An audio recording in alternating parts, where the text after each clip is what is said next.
So it's my last day in Barbados. Had a phenomenal time at the Legacy Summit with the organization called FISH, which is Financial Implications of Slave History or Slave Heritage. And so it's funny, when I'm on the beach in Hilton Head, I don't feel the way that I'm feeling right now. And I figured I would share with you guys what I'm feeling. So Barbados was, because Barbados is as close to Ghana or the African coast as it is, Barbados was the first stop on this for the slave ships. And so being here, I strongly feel a connection to this water, and keep thinking of the ancestors. And it's funny because I was just sitting on the beach, and when I'm sitting on the beach, on the sand, I don't feel that way. But when I come close to the water, put my feet in the water, I have this pulling towards the water. And one of the things that I've thought of over the past couple of days is, as I'm looking out into the Atlantic, and Ghana, by the way, is straight ahead, like due east of where I am. But one of the things that I've been thinking about is the fact that 1.2 million people were stolen from the coast of Africa, put on a ship, and are in this water. And their souls are forever gone.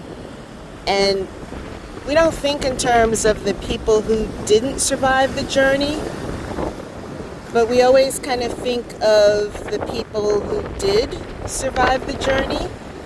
But for the people who didn't, 1.2 million people is such a high number that I would venture to guess that the number of descendants of enslaved people have someone in their family, connected somehow, or direct descendant of someone's family that didn't make it.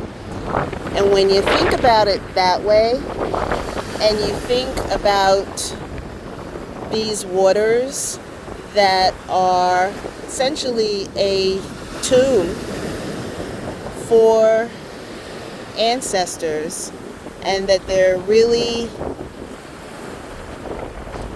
isn't something that people think about. But, I love the line that was in Black Panther, where he said, "Bury me with the ancestors who chose not to go into bondage," or something like that. They're the ones that we always sort of kind of think about, but we don't really talk about the ones that were sick, or that were injured, or just were thrown overboard. I mean, there's a story, and I can't think of the name of the ship right now, but there's a story of a ship where the captain, when he got close to shore, just decided to throw the people in the ocean instead of bringing them back, and chose to take the insurance money instead. So those are the kind of things that I think about.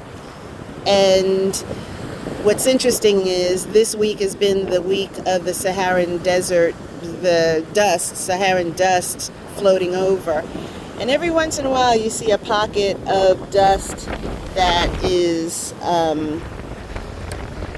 that has made it this far. And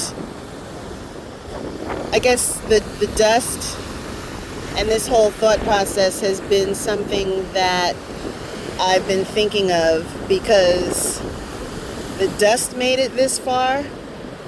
Our ancestors survived enough to make it this far, but we do also have to remember those that didn't make it. And to them, as I stand here on the shores, touching the place where a lot of the ships came from here and then stopped in Jamaica and the Bahamas and a whole bunch of other islands, I pay homage to you. I pay homage to you. I pay homage to you.